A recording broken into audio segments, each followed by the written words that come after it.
Puji Tuhan ya, kita bisa menyaksikan, menjadi saksi. Selamat untuk Korinto dan Ciyen hari ini. Untuk Avisya juga ya. Puji Tuhan. Ya, pada kesempatan pada pagi hari ini, saya juga bersyukur mendapat kesempatan untuk bisa membagikan sedikit sharing Bapak Ibu ya. Sharing kehidupan, apa yang telah saya pelajari, apa yang telah saya juga perjuangkan untuk hidupi dari pengajaran-pengajaran yang disampaikan oleh Bapak Gembala di gereja ini. Nah, pada pagi hari ini, tema yang akan saya bawakan, judulnya sudah ada di situ, pergumulan orang percaya. Saya yakin Bapak Ibu semua di sini yang ada di ruangan ini datang kita beribadah untuk kita mau memuji Tuhan, memuliakan Tuhan. Tetapi kita tidak bisa pungkiri Bapak Ibu. Kita tidak bisa pungkirin bahwa semua kita di sini juga kita mengalami pergumulan-pergumulan sendiri. Saya juga suka cita sekali melihat ada Imeme tadi ya, bisa melayani Tuhan. Maksudnya enggak malu-malu, semangat. Begitu luar biasa. Tapi saya tahu pasti ada pergumulan-pergumulan juga yang sedang dipikirkan. Tapi kita mau meletakkan segala pergumulan kita terlebih dahulu. Kita mau membuka hati kita kepada firman Tuhan. Nah, sebelum itu Bapak Ibu, saya ingin mengajak untuk kita mungkin bisa dibilang bernostalgia. Bernostalgia, kita mau mendengarkan satu buah lagu. Nanti saya jelaskan maksudnya apa. Pasti Bapak Ibu tahu lagu ini. Ini lagu yang sangat terkenal di tahun 2000 awal. Tahun 2000 awal. Ya, ini dari band rohani dari luar negeri. Mungkin bisa diputar? Sambil ditayangkan liriknya ya.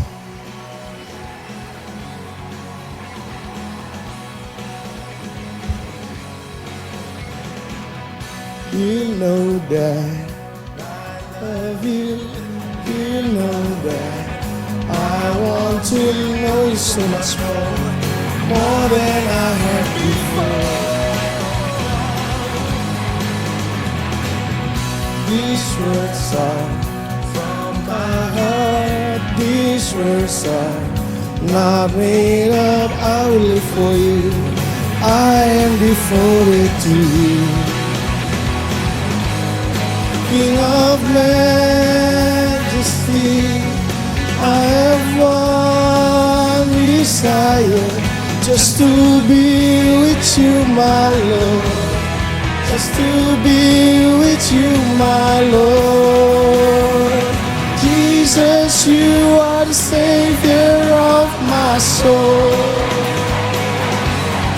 And forever and ever I'll give my praises to you. Oke, boleh silakan, boleh dimatikan. Jika kita memperhatikan liriknya Bapak Ibu ya, ini adalah albumnya ya Bapak Ibu ya. Mungkin Bapak Ibu di sini tahu, jika kita memperhatikan liriknya dari lagu tadi, bisa dikembalikan ke bagian awal. Betapa indahnya, betapa luar biasanya lagu yang diciptakan oleh pelayan Tuhan ini. Dia menunjukkan betapa bahwa penulis dari lagu ini sangat mencintai Tuhan. Bahkan ia rindu untuk bisa mengenal Tuhan lebih lagi. Lebih dari sebelumnya. Berikutnya. Kata-kata ini adalah kata-kata yang jujur dari hatinya, bukan kata-kata yang dibuat-buat. Pasti saat ia menulis lagu ini begitu dilimpahi dengan ucapan syukur, kasihnya kepada Tuhan. Dan dia berkata, aku akan hidup untukmu ya Tuhan, mengabdikan diriku untukmu. Lalu dia memuliakan Tuhan, kau Tuhan Raja yang mulia, aku punya satu keinginan yang satu. Itu adalah hanya bersama dengan Tuhan, Tuhanku. Berikutnya, dia katakan adalah Yesus adalah juru selamat dari jiwaku dan selamanya aku akan memberikan puji-pujian untukmu. Ini kata-kata yang luar biasa Bapak Ibu ya. Lagu ini saya ingat waktu itu saya belum percaya Tuhan Yesus, tetapi saya sekolah di sekolah Kristen. Jadi pada waktu sekitar usia saya waktu itu SMP 1 mungkin ya, tahun 2002.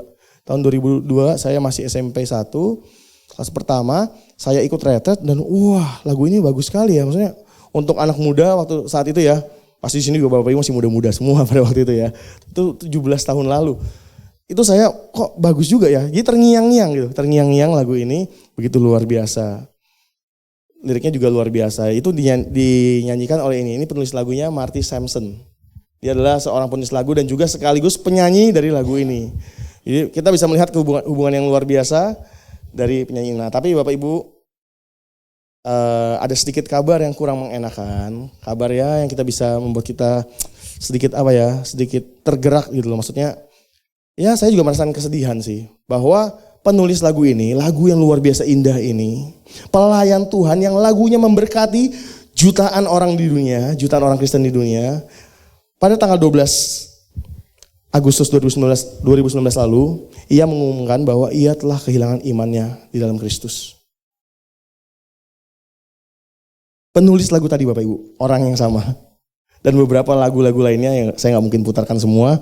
Lagu-lagu terkenal, mungkin nggak sering dinyanyikan di ibadah umum ya, tapi di ibadah youth kita pernah nyanyikan. Sempat mengklarifikasi, karena itu waktu itu langsung heboh, sempat mengklarifikasi bahwa saya belum kehilangan iman. Besok harinya saya belum kehilangan iman, tetapi saya sedang dalam goncangan yang hebat. Saya sedang dalam pergumulan yang hebat. Dan pada akhirnya tanggal 23 Agustus kemarin, 10 hari kemudian, dia berkata, saya sangat bahagia bisa melayani bersama teman-teman dari gereja ini. Saya sangat mengasihi orang-orang Kristen. Saya sangat mengasihi Yesus, tetapi saya bukan orang percaya lagi. Ini sudah final, sudah keputusan yang final. Namun saya nggak sedang membicarakan pribadinya Bapak Ibu ya. Pribadi, gereja, pengajian saya tidak membicarakan itu bukan bagian dari saya, bukan hak dari saya. Tapi marilah kita menjadikan ini sebagai suatu peringatan. Karena hal ini dapat terjadi kepada siapapun. Hal ini dapat terjadi kepada siapapun.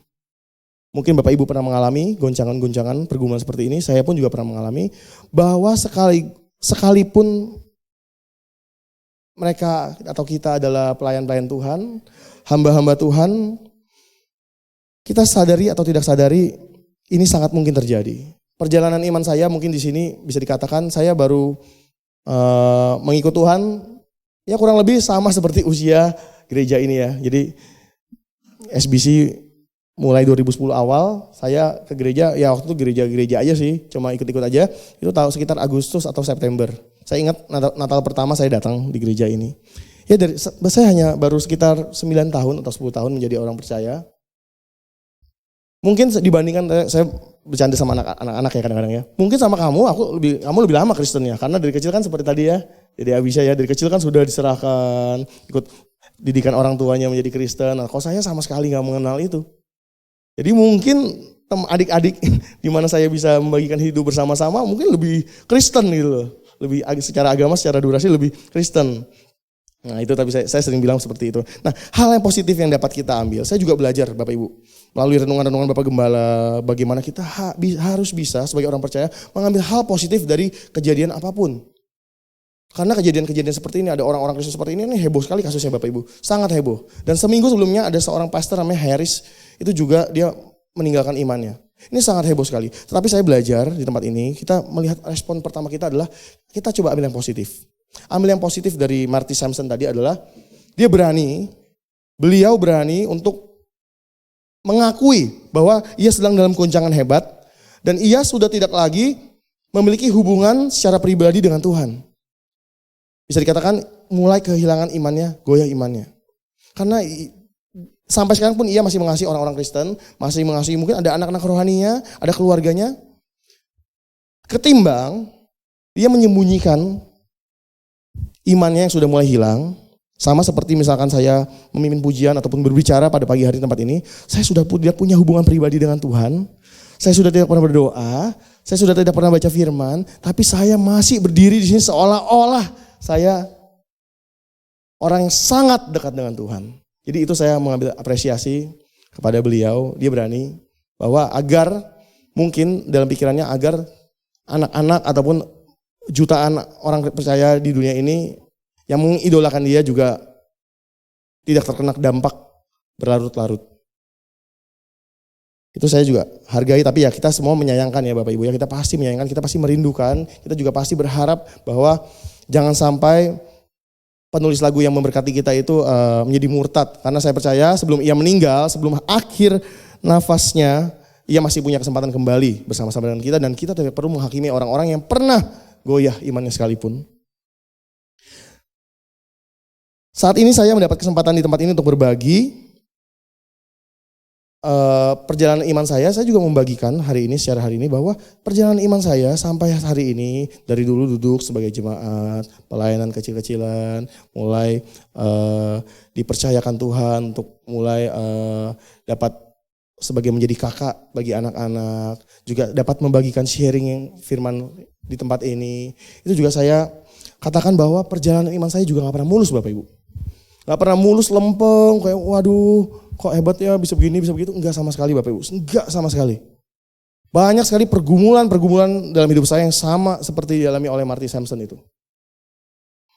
Jika kita berbicara tentang pergumulan ya Bapak Ibu, ini pergumulan ini kata yang menarik.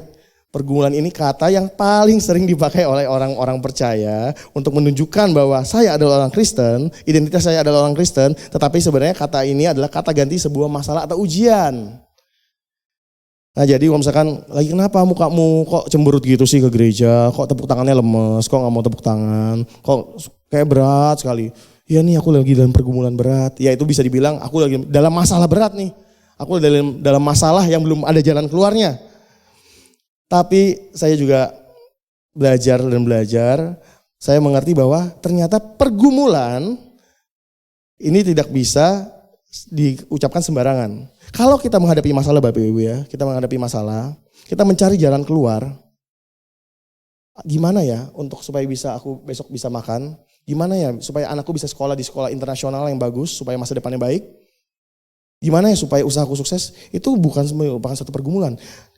Sudah ada di depan ini, pergumulan orang percaya adalah ketika kita berusaha mencari dan memahami kehendak Allah di dalam setiap masalah ataupun ujian yang kita hadapi. Jadi namanya pergumulan kalau kita sedang berusaha melibatkan Tuhan.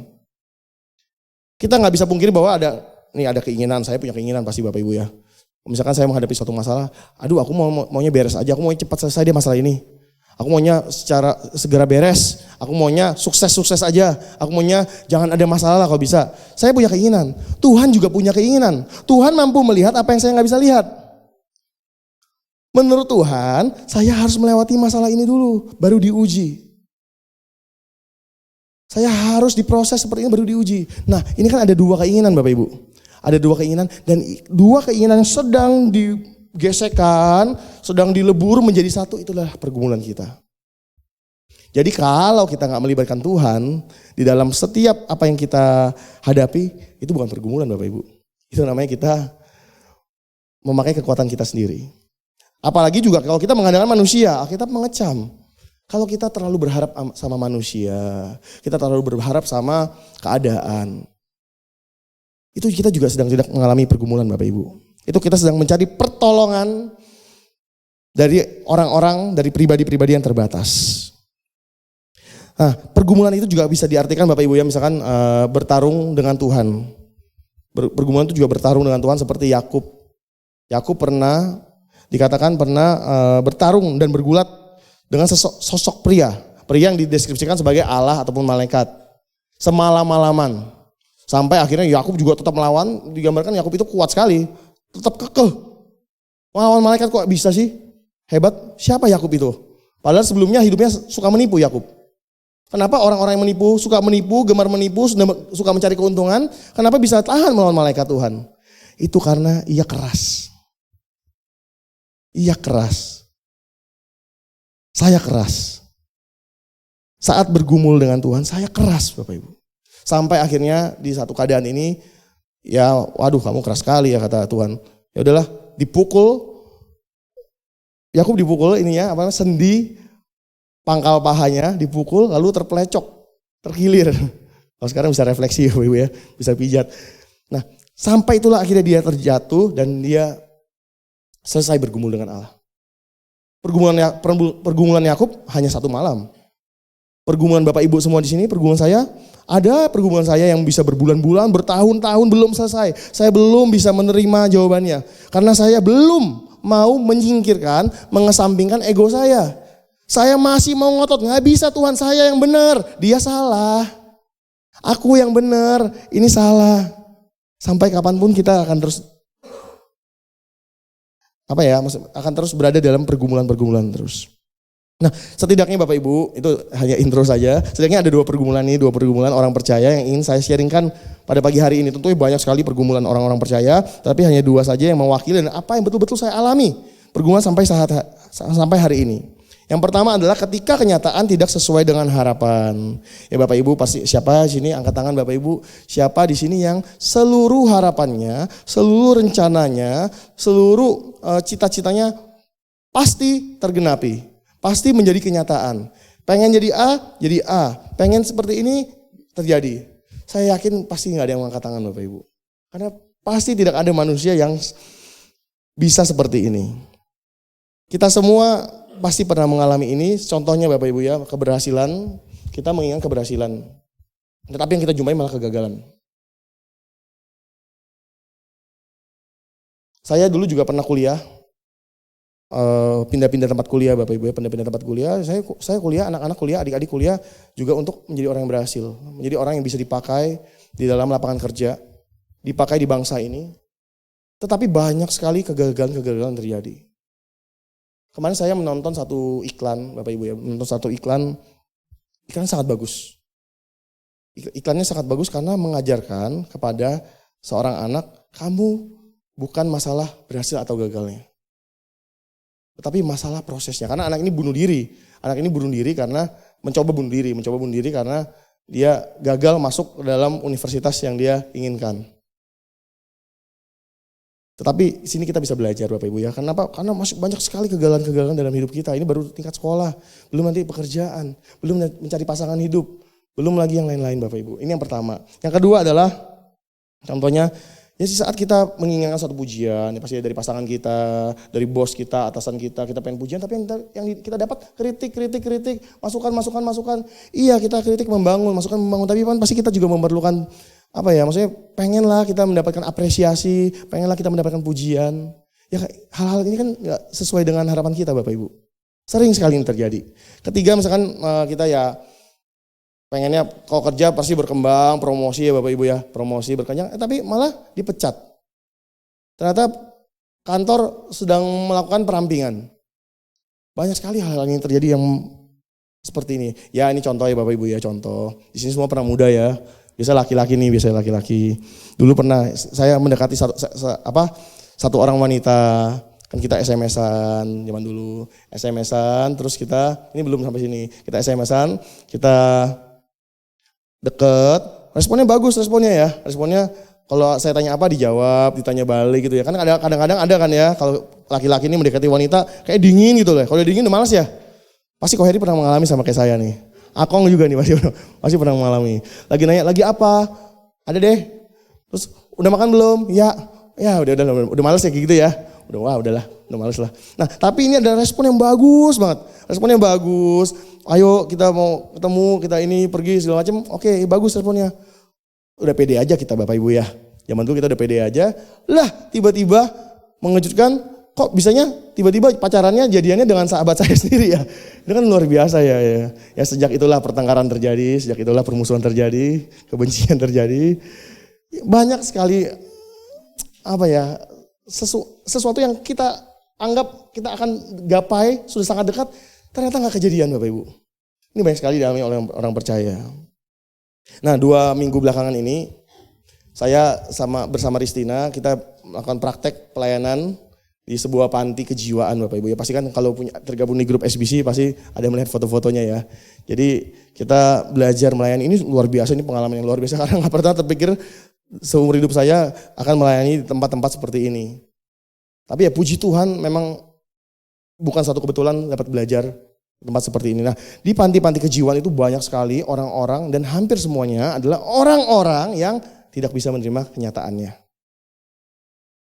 Ada seorang koki lucu Bapak Ibu ya, ada seorang koki nih Bapak Ibu ya. Koki dia pernah bilang buka restoran di Ancol. Buka restoran di Ancol tapi dia ditipu oleh adiknya sendiri. Jadi dia kepahitan luar biasa, dia kesel luar biasa. Jadi sekarang kalau ketemu dia suka nitipin kertas ke orang-orang. Beliin aku ini dong, bumbu-bumbu masak nih. Jadi dia tuh suka belanja sendiri loh gitu loh. Nah jadi dia kalau semua orang tuh titip kertas banyak makanan daging ini, ikan segini, ini segini, berapa kilo. Setiap hari dan dia gak pernah bosan-bosan tuh nulis. Setiap ada orang baru datang dia titip itu. Nih buat restoranku, aku mau buka restoran nanti keluar dari sini. Belum move on. Ada juga worship leader. Worship leader dia katanya pernah sakit hati karena, ini bukan dia yang cerita, karena dia udah teriak-teriak, gak bisa ngomong, gak bisa berbicara. Saya diceritakan bahwa dia pernah dikhianati. Jabatannya di gereja pernah diambil, pernah direbut orang. Jadi dia menyimpan kepahitan yang luar biasa, dia tidak bisa menerima kenyataan. Ya anak Bapak Gembala, Theo di sini korbannya ya. Lagi pelayanan main gitar, tenang-tenang lagi main gitar, ada LC juga ya jadi worship leader, main gitar tiba-tiba orang berdiri digebuk palanya. Dipukulin berkali-kali sampai seperti kesetanan dan marah dan teriak-teriak, matanya melotot seperti mau membunuh. Itu kalau pegang pisau pasti tusuk Leo. Karena benci sekali dengan orang-orang baru yang bisa bermain musik. Bisa sampai seperti ini Bapak Ibu. Kenyataan-kenyataan seperti ini dikhianati, disingkirkan. Wah banyak sekali Bapak Ibu ya. Ada juga Ibu Gembala juga lucu-lucu ya. Ibu Gembala mungkin terbiasa pelayanan perjamuan kali ya. Jadi kalau kita pelayanan perjamuan di situ, dia tiba-tiba mendekati saya begini, terus pas kita lagi pergi semua, dia ambil anggur perjamuan banyak-banyak, dimasukin tasnya, langsung kabur ke kamar. Lucu-lucu juga. Ya puji Tuhan ya, kita banyak belajar dari orang-orang, dari mereka ya Bapak Ibu ya. Nah tapi Bapak Ibu, ada satu kalau saya bisa katakan, tadi kisah asmara ya. Kisah-kisah asmara juga nih banyak Bapak Ibu ya. Ini anak-anak muda, tolonglah anak-anak muda, jangan sampai kita menjadi pribadi yang kebanyakan nonton TV ya. Kebanyakan nonton berita, internet. Nah ini contoh-contohnya nih, ini contoh-contohnya. Cinta ditolak, guncangan jiwa yang mengacaukan saraf otak. Ini artikel-artikel. Depresi akibat cinta ditolak, pria ini bunuh diri. Kok nyawa gampang banget gitu rasanya bunuh diri. Terus apa lagi? Kisah tragis gadis yang mendadak jadi gila setelah cintanya gak direstui orang tua. Tuh berendam pakai apa itu ya? Pakai mukena atau pakai shower? Saya nggak tahu ya. Terus ada lagi ya karena diselingkuhi. Suami impiannya, suami mas impiannya gitu ya. Wanita ini bunuh diri di pasar Minggu. Ini semua saya katakan bahwa musuh saya nih, maksudnya lawan saya yang berat sekali di anak muda. Bahkan Bapak Gembala juga mengalami ini bahwa efek tontonan film ya yang begitu luar biasa gitu. Tadi boleh itu tadi gambarnya. Yang luar biasa nih, wah persahabatan mana pernah berantem, nanti akrab. Saya nggak tahu sih film apa Bapak Ibu ya. Ini cuma ngambil aja ya, maaf. Kalau di sini ada salah satu fansnya, saya minta maaf apabila tersinggung karena ini sembarangan aja. Ya pernikahan yang begitu luar biasa, yang pokoknya impian, pangeran yang baik, gadis yang lugu, dipayungin pulang sekolah. Ini kan masuk ke dalam pikiran semua. Ini sangat masuk ke dalam pikiran, tertanam. Ada lagi Bapak Ibu, ini yang Indonesia ini lebih menarik lagi. Ini lebih menarik. Pacarku tukang gali kubur. Saya belum nonton, saya penasaran, kayak pengen nonton. Kenapa gitu? Pacarku tukang gali kubur lah. Nanti ini jodohku supir cantik. Nanti misalkan gadis miskin dari desa ketemu dengan yang luar biasa, pangeran berkudanya mobil Mercy gitu ya. Gak sengaja nabrakan senggolan di pasar nanti seperti itu gitulah. Nanti kalau ibu-ibu juga bahaya juga sih sebenarnya sih. Sebenarnya ibu-ibu jangan pikirannya jangan jodoh-jodoh lagi. Tapi ya bisa begini nih kadang-kadang nih. Bukan nanti ini. Anakku, anak suamiku, tapi bukan anakku. Wah heboh sekali nih. Paling suka nih kayaknya ya. Di sini pasti ada yang suka ya. Oma-oma juga suka nih ya. Itu jahat itu orangnya tuh, ngerebut suami orang. Ini begini ya. Ini luar biasa ini. Nanti saya perlu tafsir ini. Apa itu anakku? Anak suamiku tapi bukan anakku ya. Lucu juga kadang-kadang judulnya. Ada lagi juga. Istriku lupa kami bangkrut. Apa Bapak Ibu ya? Sinetron ya. Banyak sekali kisah-kisah seperti ini. Ini Bapak Ibu ya.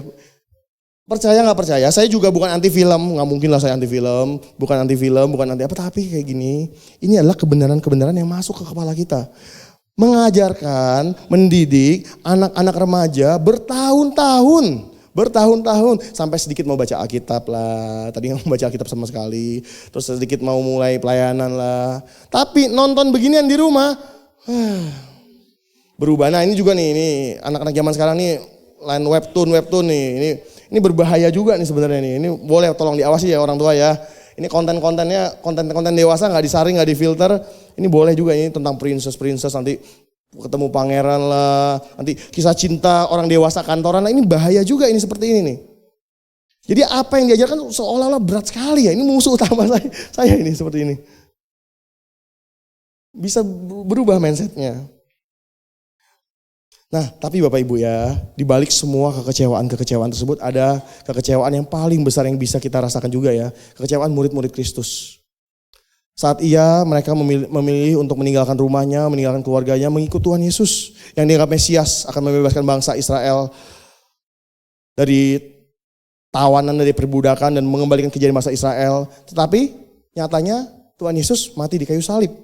Apa yang diharap-harapkan menjadi seorang pahlawan perang, seorang jenderal, seorang raja, mati di kayu salib. Murid-murid tercerai-berai, mereka mengunci dirinya di dalam rumah-rumah dan kemudian mereka kembali kepada pekerjaan lamanya. Ini kekecewaan yang luar biasa. Ada juga Bapak Ibu politikus-politikus yang berjuang habis-habisan supaya bisa jadi caleg, bisa jadi anggota DPRD, bisa ini, bisa itu. Ya akhirnya mereka stres juga karena semua hidupnya, semua tabungannya, semua mobilnya digadaikan semua demi bisa mendapat sesuatu yang lebih baik. Jadi gila. Makanya kemarin juga di panti itu juga ada kamar politikus, sampai buat kamar sendiri ya karena orang kaya ya, kamar sendiri. Kita disuruh tinggal sana, laki-laki yang pria-pria suruh tinggal sana. Wah, kita pria-pria bergumul juga tuh. Aduh, tinggal di sana enggak ya? Karena kasusnya berat-berat itu. Yang meninggal banyak sekali di kamar itu. Yang meninggal banyak sekali, pengap, terus sebelahan sama sel isolasi sebelahan. Kita ngeri juga ya, bro kalau kita tidur gimana bro, tiba-tiba di sebelah kita bro, pegang pisau. Kan kita ngeri juga bro. Akhirnya kita tidur di ruang doa. Di ruang doa beralaskan karpet, kita tidur, kita gak berjumpa dengan pasien yang membawa pisau. Tapi ya lucu juga pengalaman pertama saya ya, digangguin suara ketawa, hihihi malam-malam. Lucu juga ya, orang pasien kali ketawa, kan ada perempuan. Tapi pas dibuka pintunya, hilang suaranya, dicari gak ada, ditutup pintunya muncul lagi. Kata yang tinggal di sana sih katanya kuntilanak di situ. Inilah contoh di mana harapan gak sesuai kenyataan. Pengen menghindari kamar pasien malah digangguin itu. Sama Bapak Ibu. Nah, di dalam bidang pelayanan juga banyak sekali ya Bapak Ibu ya. Maksudnya kita berhak, ibaratnya seolah-olah ini ini bukan kebenaran, seolah-olah kita berhak untuk kecewa dalam pelayanan. Ini juga ada pastor. Sedih juga Bapak Ibu, pastor dari gereja yang berjemaat 15.000 orang memutuskan untuk bunuh diri. Bunuh dirinya setelah beberapa jam melaksanakan ibadah pemakaman jemaat yang bunuh diri juga. Silakan dicari, baca. Jadi habis melayani ibadah pemakaman orang yang bunuh diri, dia juga bunuh diri. Ya karena memang depresi Bapak Ibu ya, depresi memang penting sekali sih. Jadi kenapa kita depresi, kenapa sih banyak harapan kita gak sesuai kenyataan? Karena kita terlalu melihat ke atas Bapak Ibu. Makanya pentingnya kita ada di komunitas di gereja, kita komsel, apapun kondisi kita, apapun. Kalau kita lagi mengalami masa-masa sukar, itu kalau saya bisa katakan Bapak Ibu ya, saya juga alami, itu kita harus segera cari orang terdekat kita, orang yang kita bisa percayai, komsel kita, komunitas kita cari, kita cerita. Karena komsel-komsel itu Bapak Ibu ya, itu gak membuat kita semakin tinggi ke surga.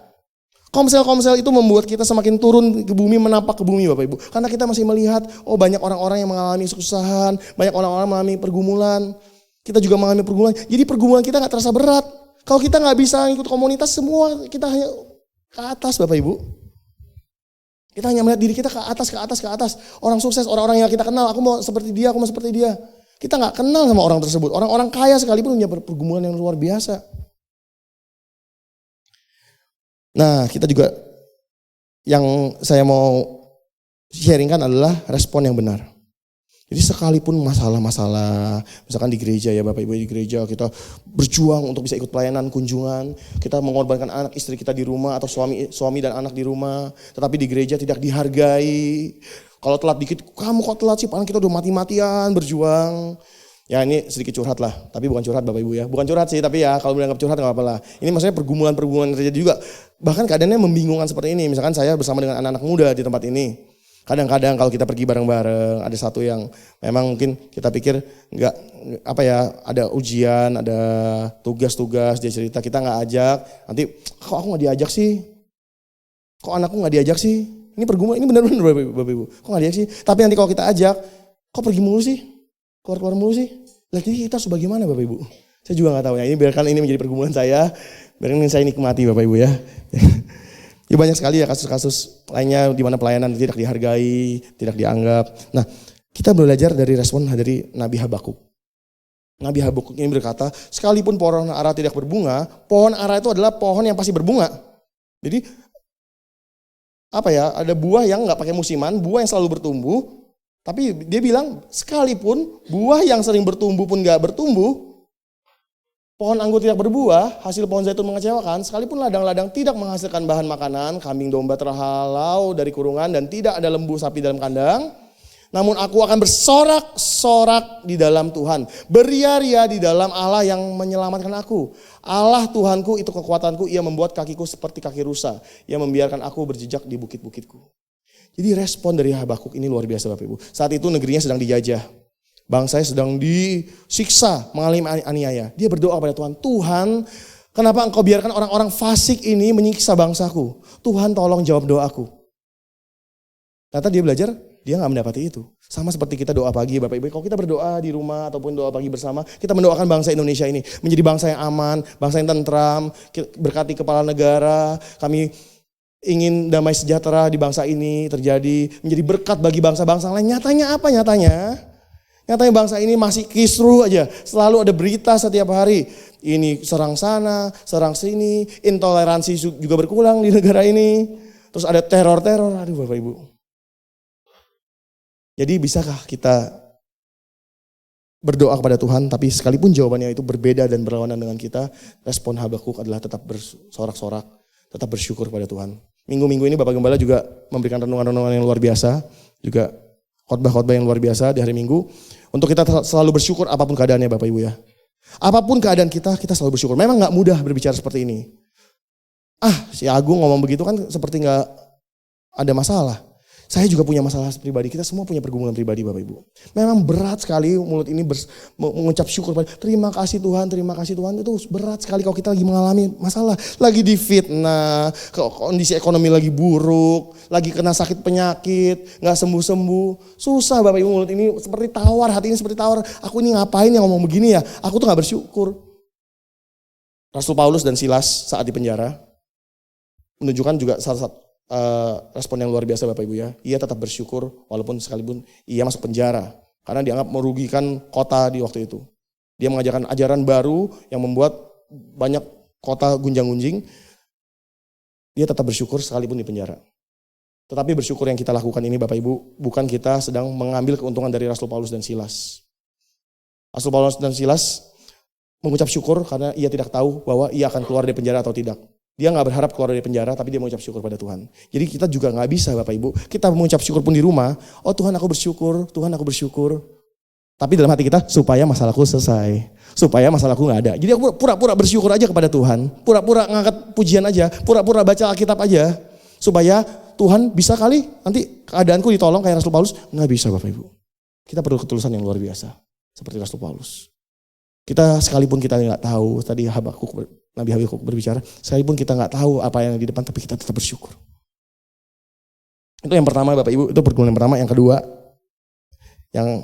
yang pertama tadi ketika harapan tidak sesuai kenyataan. Yang kedua ini adalah yang juga sangat memberkati saya, sangat memproses saya dalam kehidupan saya, kehidupan kekristenan saya, yaitu ketika orang jahat seolah menang. Ini luar biasa. Hidup di tengah-tengah dunia ini ya Bapak Ibu ya, kita sebagai anak-anak Allah, sebagai orang percaya di dunia ini gak pernah mudah. Tidak pernah mudah. Karena kita harus diarahkan, dibimbing, dididik untuk kita mengikuti gaya hidup Yesus. Kita belajar berkorban, belajar menyalipkan daging kita, memikul salib, menyangkal diri, menjaga kekudusan kita, merubah karakter kita yang buruk, pemarah, ini itu. Sedangkan di luar sana tidak dituntut apa-apa orang-orang. Tantangannya adalah yang lebih berat adalah orang-orang di luar sana tidak dituntut apa-apa. Mereka tetap bahagia. Mereka kadang-kadang kita mengalah, kita masih diinjak-injak ya Bapak Ibu ya. Kita sudah mengalah, kita sudah bersabar, tapi kita masih diinjak-injak sampai ke ujung, ke batas kesabaran kita. Kita sudah mati-matian untuk kita dapat mengasihi orang, tapi kita malah ditusuk. Orang-orang yang di luar sana, banyak sekali orang-orang sukses yang seperti seolah-olah kok gak perlu Tuhan bisa sukses ya. Kok kita kadang-kadang iman saya tergoncang juga. Saya melayani Tuhan, saya di gereja, kok hidup saya makin terpuruk ya.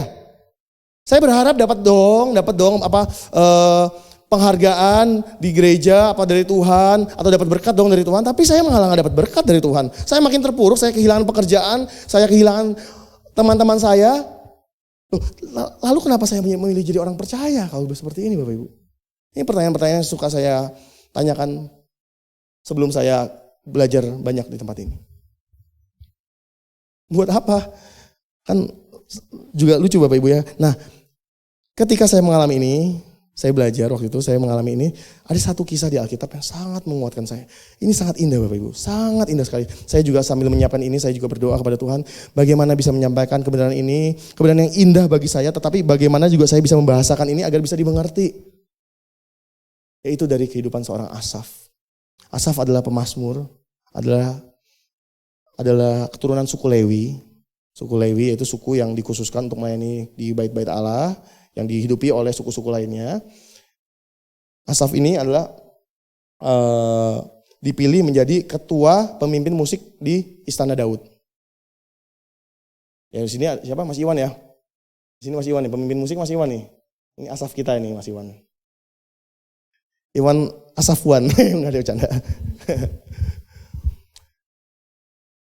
Ketawa dia. Nah, dia adalah orang yang rohani. Dia pelayan Tuhan. Asaf adalah pelayan Tuhan. Kita bisa melihat dari pernyataan imannya terhadap Allah di ayat pertama, Bapak Ibu. Mazmur Asaf. Sesungguhnya Allah itu baik. Allah itu baik, dia baik bagiku. Bagi mereka yang tulus hatinya, bagi mereka yang bersih hatinya. Ini firman Tuhan mengatakan seperti ini. Tapi di sini Asaf masih memiliki cara berpikir bahwa Allah selama ini yang selama ini sembahnya adalah Allah yang baik, yang bersih hatinya bagi dirinya. Bagi mereka ini kalau di terjemahan aslinya di bahasa Ibrani adalah bagi Israel. Jadi Asaf ini masih mengagungkan keeksklusifannya sebagai bangsa Israel, bangsa pilihan Allah, bangsa yang diberkati Allah, bangsa yang dipilih oleh Allah sendiri.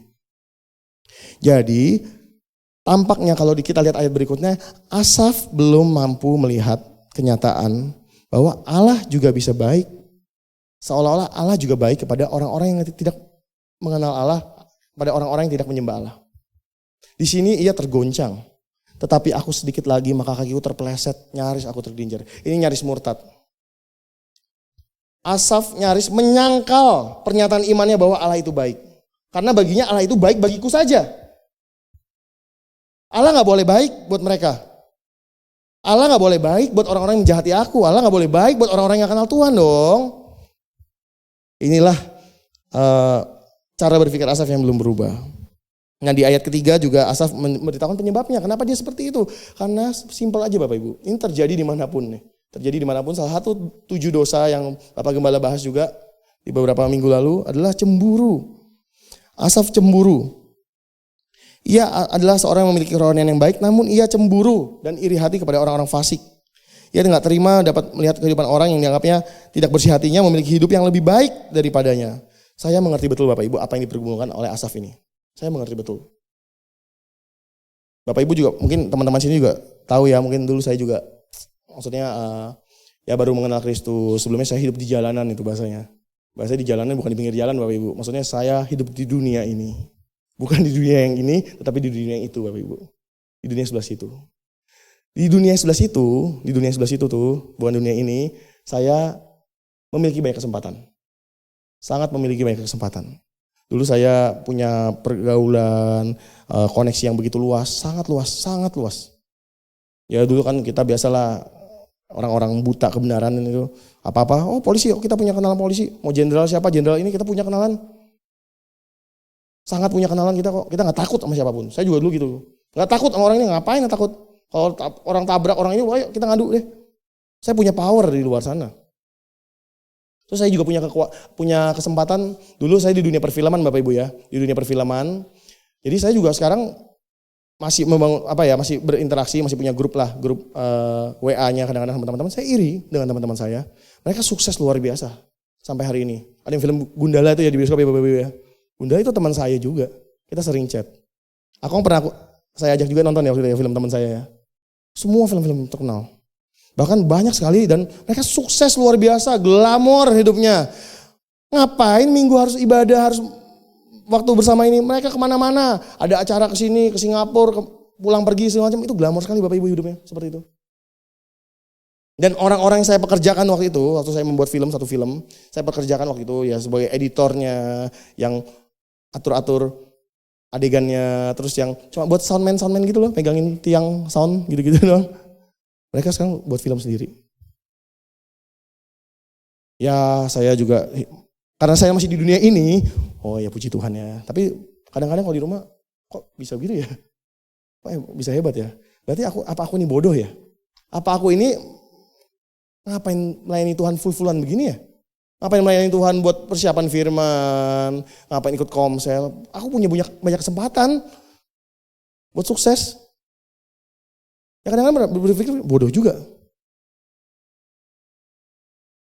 Ya terus apalagi ya, ada usaha-usaha, koneksi banyak banget Bapak Ibu, usaha-usaha gitu loh, usaha-usaha yang terkenal sekarang tuh banyak sekali.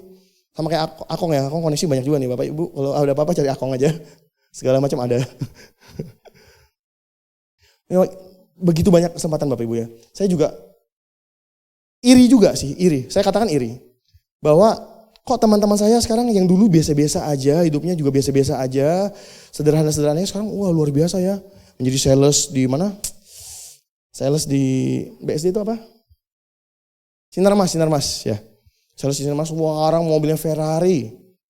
Dulu kalau pulang sekolah saya anterin.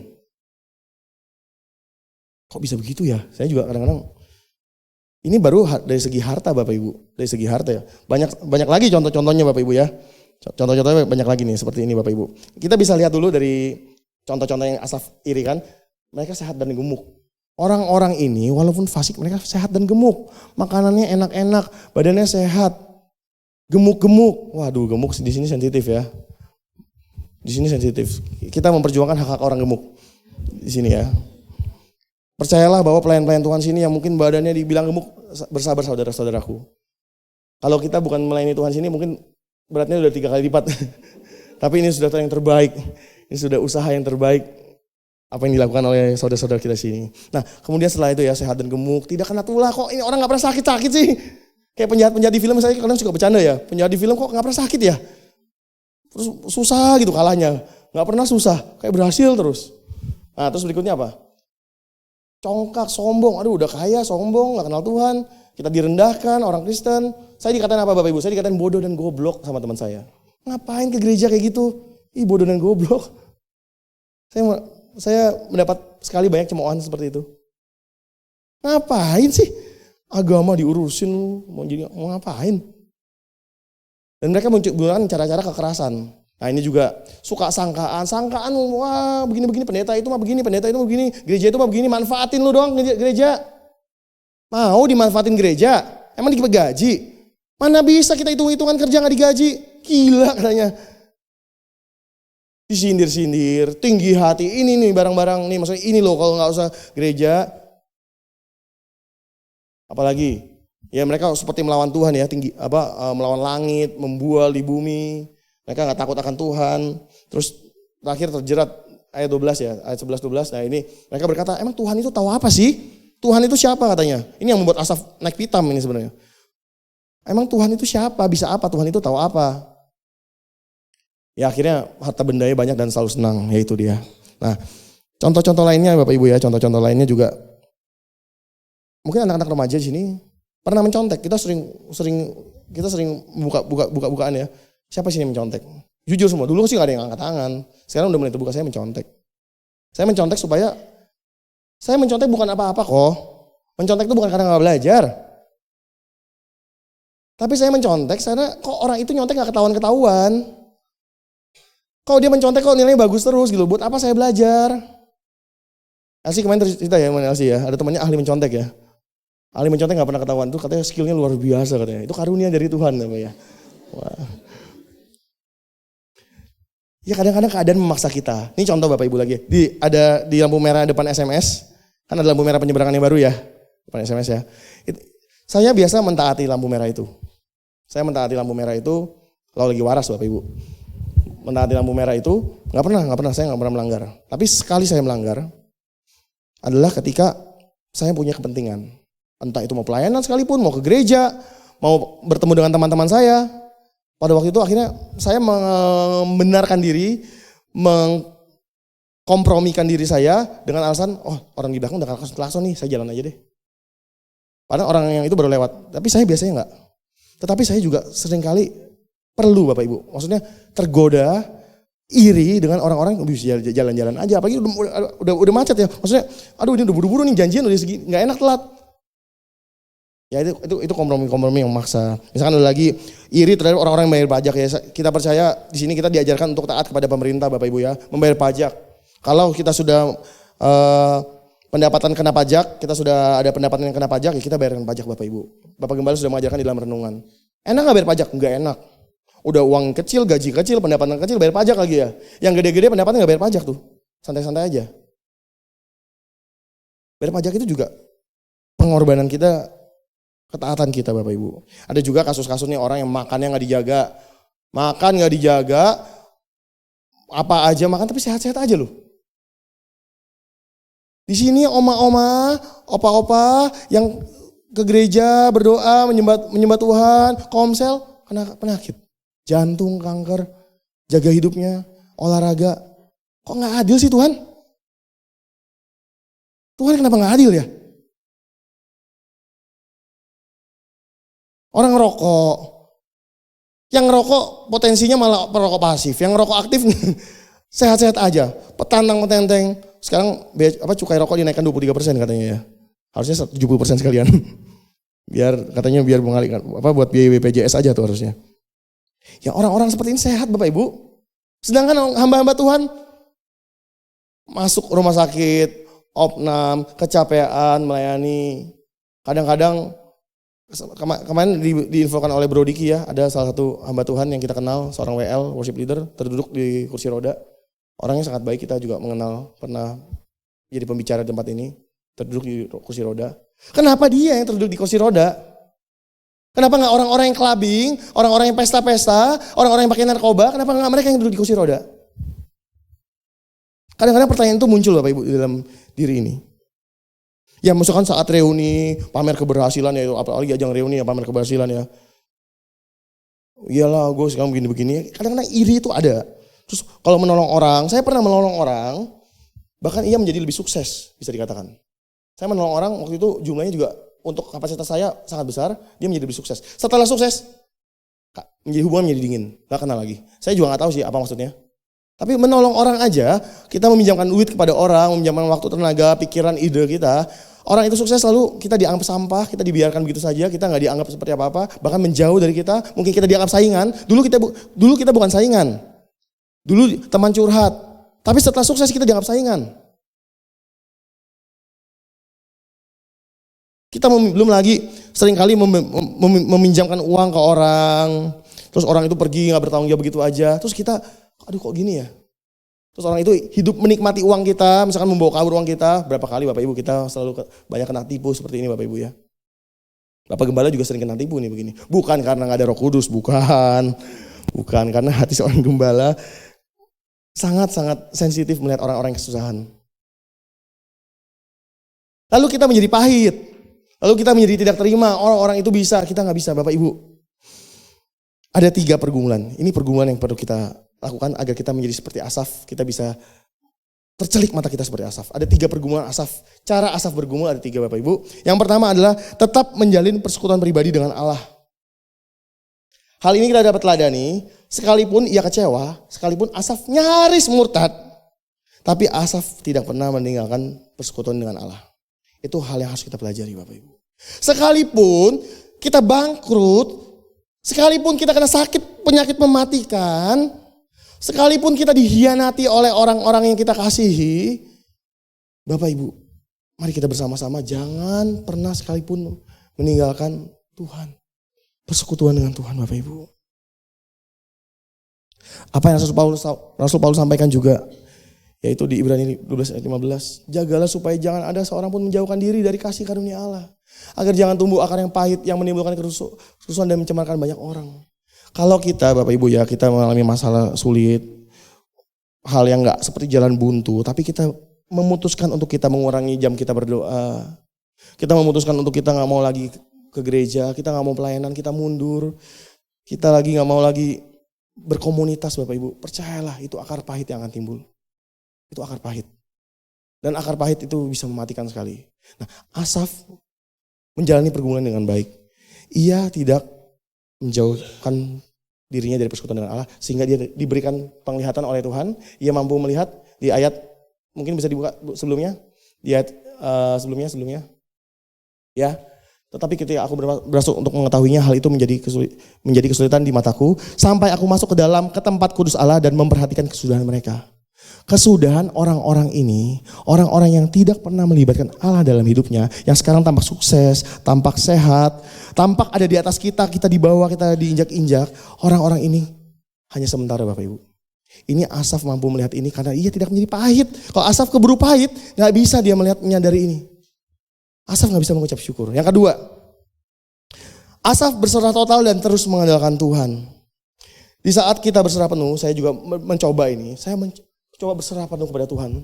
Saya juga melakukan, kadang-kadang Bapak Ibu ya, kalau saya merasa pahit, merasa dendam, kesal, saya juga berdoa kepada Tuhan, saya teriak Bapak Ibu. Dan di situ Bapak Ibu, bukan saya semakin menjadi sombong, bukan saya menjadi semakin benar, saya ditelanjangi oleh Tuhan, saya dibukakan mata saya bahwa betapa egois saya dan betapa piciknya saya, pikiran saya menjadi sempit. Saya bersyukur saya menjadi orang-orang yang bisa melakukan itu dan kemudian ditelanjangi oleh Tuhan. Kamu yang salah Agung. Bukan orang lain yang salah, kamu yang salah. Jangan mengurusin hidup orang lain, jangan berperkara atas kehidupan orang lain. Saya yang salah. Tuhan Yesus berkata kepada kita semua, ya pikulkah kuk yang kupasang, artinya ia hendak mengajak kita dan mengundang kita untuk menyerahkan diri kita agar kita diajar dan mengerti kehendak Allah. Karena kita ini Bapak Ibu ya, memang saya juga, mungkin bukan kita lah, saya ini pada waktu itu terbiasa untuk mengendalikan segala sesuatunya tanpa pernah menyertakan Tuhan. Keuangan, keluarga, pekerjaan, tenaga, waktu, semua saya tidak pernah melibatkan Tuhan Bapak Ibu. Potensi saya juga tidak pernah melibatkan Tuhan. Saya tidak memperdulikan Tuhan dalam hidup saya. Satu hasilnya, saya menjadi letih, lesu, dan berbeban berat. Tetapi Asaf menyadari hal ini. Asaf berserah total kepada Tuhan. Dan dikatakan di ayat 21, ketika hatiku merasa pahit dan buah pinggangku menusuk-nusuk rasanya, aku dungu. Asaf mampu melihat ini. Asaf dapat berkata, aku dungu, sama seperti saya juga. Kamu bodoh sekali. Kenapa baru sadar? Karena kamu sadar. Kamu baru sadar kalau ketika kamu sudah berserah kepada Tuhan. Aku dan tidak mengerti seperti hewan aku di dekatmu. Tetapi aku tetap di dekatmu, engkau memegang tangan kananku. Dengan nasihatmu engkau menuntun aku dan kemudian engkau mengangkat aku ke dalam kemuliaan. Asaf mampu melihat hal ini Bapak Ibu. Berserah total kepada Tuhan tidak pernah salah. Berserah kepada Tuhan adalah satu-satunya cara kita untuk mengerti kehendak Tuhan. Yang ketiga, yang terakhir Bapak Ibu. Asaf menjadikan hanya Allah kerinduannya. Kita juga sebaiknya bisa menjadikan hanya Allah yang menjadi kerinduan kita. Setelah peristiwa yang hampir membuatnya murtad, kini Asaf sudah sadar. Kini Asaf sudah mulai mengerti jalan pikiran Allah. Begitu juga saya Bapak Ibu. Saya dulu suka sekali menyalahkan orang, mengkambing hitamkan orang, merasa saya benar. Rasa saya paling ada di pihak Tuhan.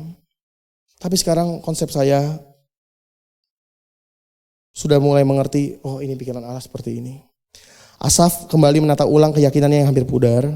Ia kembali ke pernyataan imannya yang pertama tadi, namun dengan pengertian yang baru. Yang pertama tadi, ayat 73 ayat 1.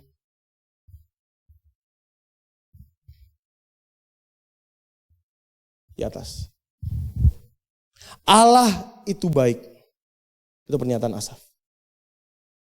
Allah itu baik, tapi Asaf sekarang sudah mengerti bahwa sekalipun Allah baik kepada orang-orang yang belum percaya, Allah masih memberikan kesempatan kepada orang percaya untuk datang ke gereja, untuk dibenarkan, untuk mengalami pertobatan. Kita yang seringkali gak sabar untuk melakukan pertobatan. Saya selalu menuntut untuk orang yang bertobat. Kenapa sih dia gak bertobat-tobat? Kenapa sih dia gak berubah-berubah? Padahal saya juga diberikan waktu oleh Tuhan untuk saya bertobat. Jadi dengan pengertian yang baru ini, Allah itu baik bagiku, bagi semua orang, bagi siapapun tidak masalah. Aku tidak mau lagi iri hati, cemburu kepada orang-orang yang mujur sekalipun. Orang-orang yang belum mengenal Tuhan. Justru kita menimbulkan rasa iba kita. Walaupun kita diinjak-injak, kita diperlakukan tidak baik, sudah bermaksud baik, mau nganterin pulang, jemaat-jemaat yang baru pertama kali hadir, kita ajak bicara, tetapi kita diperlakukan tidak baik. Apapun itu Bapak Ibu, bentuknya Bapak Ibu pasti punya pengalaman-pengalaman sendiri, tetapi kita tetap berkata Allah itu baik. Di sini Asaf mampu menarik satu kesimpulan Bapak Ibu ya. Menarik satu kesimpulan yang kita juga bisa pelajari bahwa Asaf menyebut orang-orang fasik itu bukan hanya orang-orang yang tidak mengenal Allah. Tetapi orang-orang di ayat 27.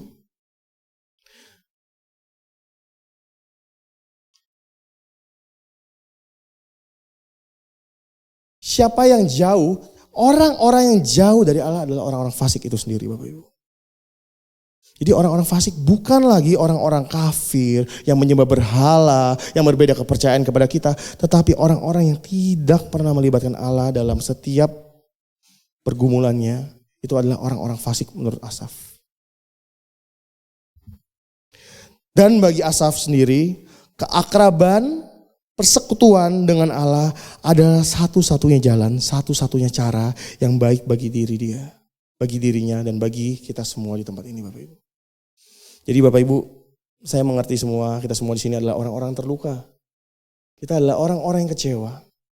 Kita sempat kecewa sama Tuhan, kecewa dengan pendeta, kecewa dengan teman-teman pelayanan kita. Tapi kita bisa meniru apa yang dilakukan Asaf tadi saya sedikit ulang lagi. Tetap menjalin persekutuan pribadi dengan Allah, jangan pergi, jangan menjadi pahit. Kedua, kita berserah total. Kita serahkan segala sesuatu kepada Tuhan, kita ikuti jalan Tuhan, kita mengandalkan Tuhan. Dan ketiga, kita selalu menjadikan Tuhan kerinduan kita. Mari Bapak Ibu semua kita dapat belajar dari pengalaman ini. Jangan sampai kita menjauh dari kasih karunia Allah. Tuhan Yesus sendiri berkata, dan berbahagialah orang-orang yang tidak menjadi kecewa dan menolak aku. Matius 11 ayat 6. Amin untuk apa yang bisa saya bagikan pada siang hari ini.